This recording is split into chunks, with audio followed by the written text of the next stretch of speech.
When someone says to us, go, we all know that it is a command. But what kind of command? Siguro kapag sa Tagalog ho natin isinalin yon, madali nating maintindihan, no? Pwede nating marinig na, alis ka dyan, no? O pumunta ka na doon. Nag-iiba ng kahulugan. But when we say it in English that people would say, go, sometimes we have to understand their feelings, their emotions, their facial expressions, so that we get to know what kind of command they are giving to us. Is it something that pushes us away, or is it something that asks us to do something? It is possible that we might have done something wrong that makes them push us away.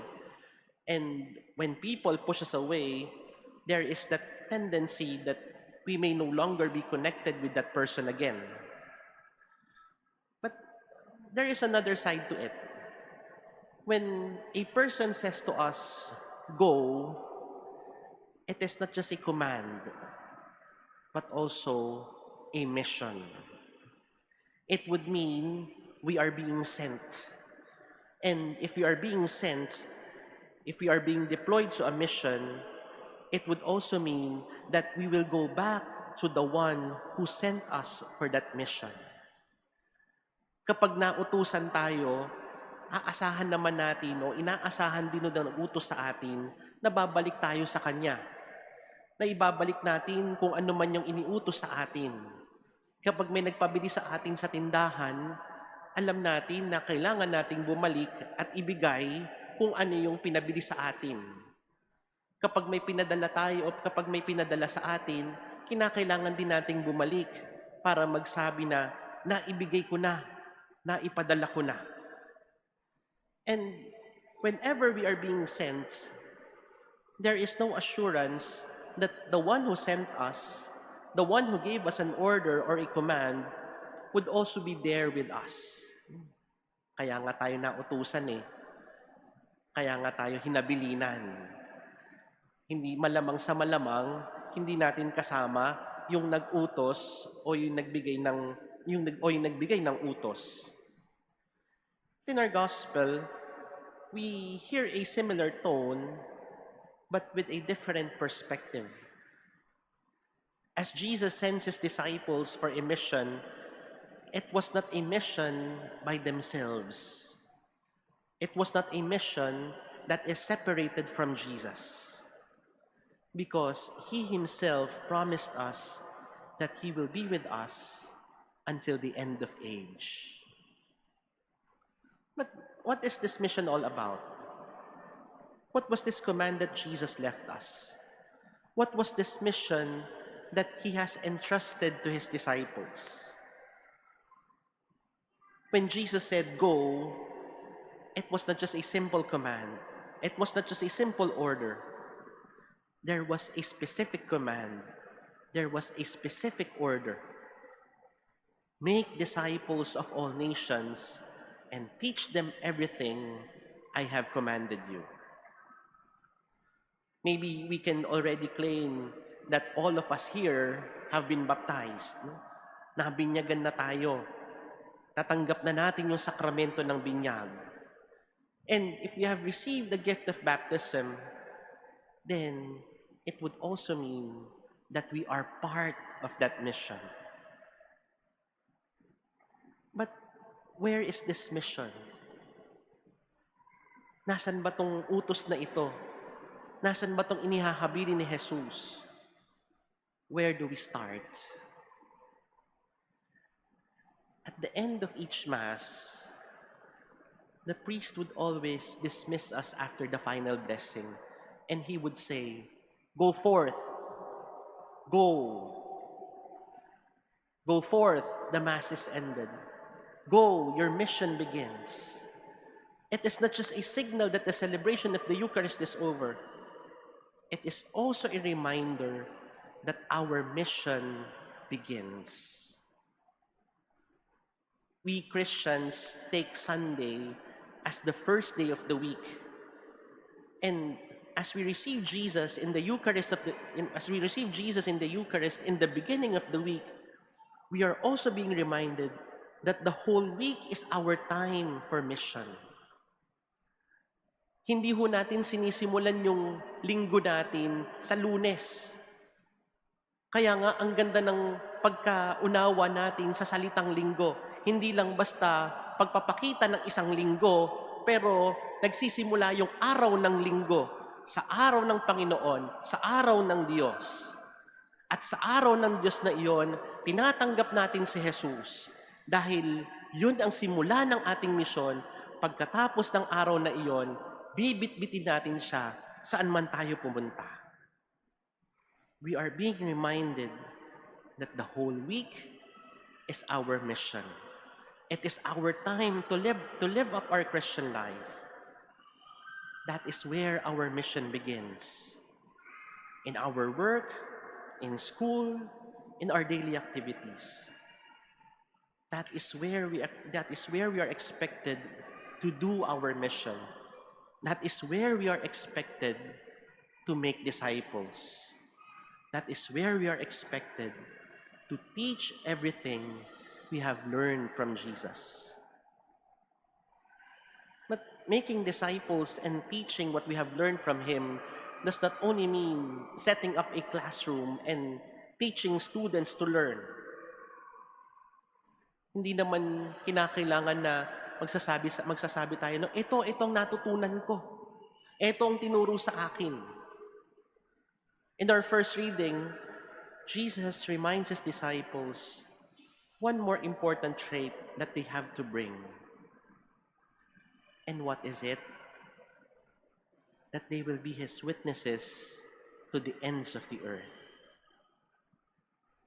Be witnesses. And what does it mean to be a witness?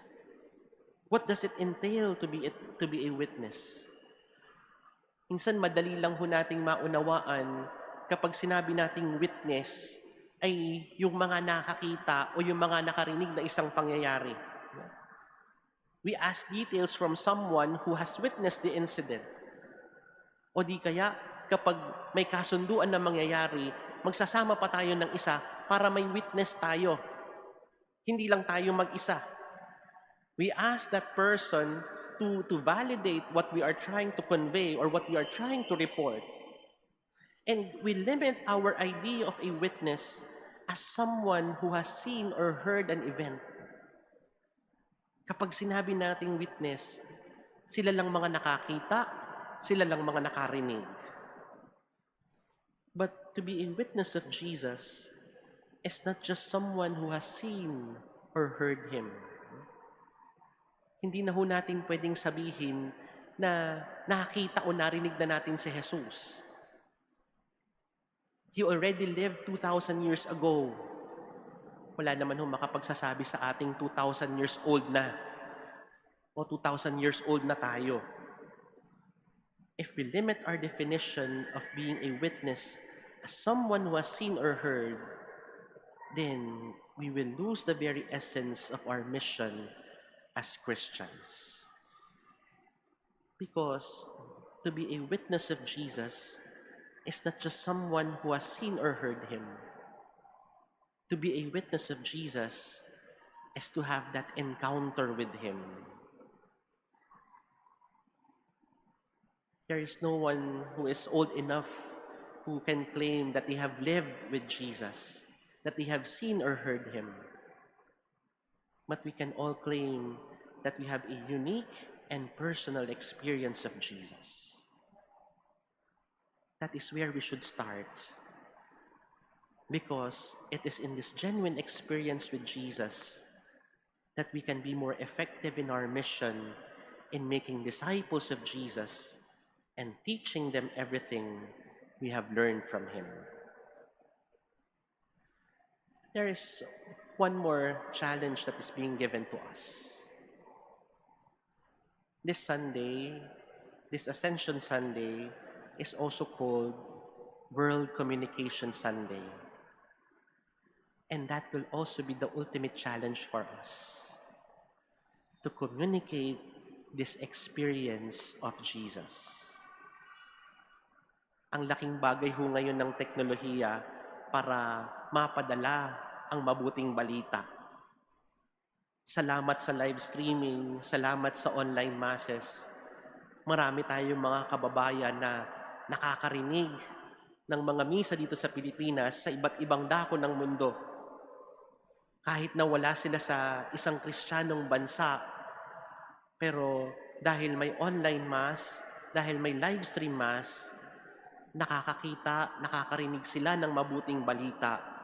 Salamat sa teknolohiya.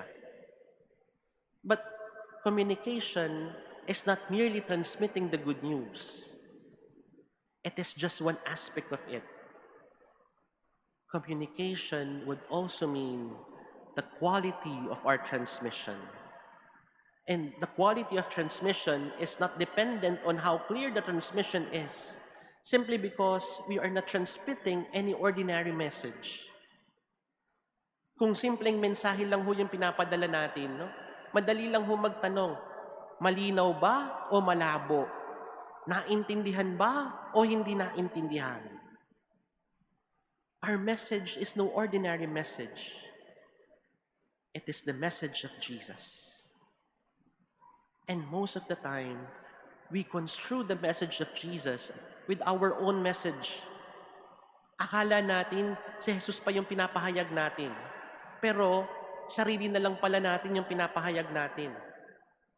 That is why we fail to communicate the message of Jesus. Because we in the first place do not know what the message of Jesus is. Yes, he spoke of charity and love, but he also denounced what is wrong and what is evil. He preached about mercy, but he never neglected the necessity of justice. That is what we should be transmitting. Hindi kung ano lang yung papabor para sa atin. And if it is clear for us what the message of Jesus is, then the only gauge that we can look at is how it has transformed our very lives. This Ascension Sunday, this will only be our ultimate challenge. Go, be witnesses to the message of Jesus, and be transformed with the good news that you communicate.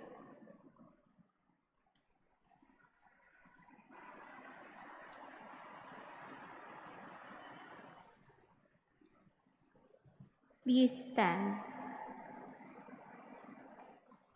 We profess our faith.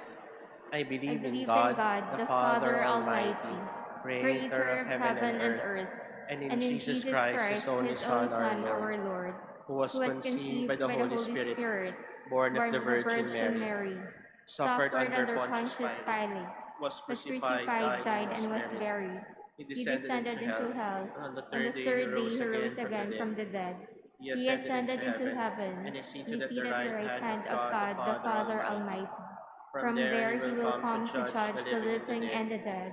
I believe in the Holy Spirit, the Holy Catholic Church, the communion of saints, the forgiveness of sins, the resurrection of the body, and life everlasting. Amen.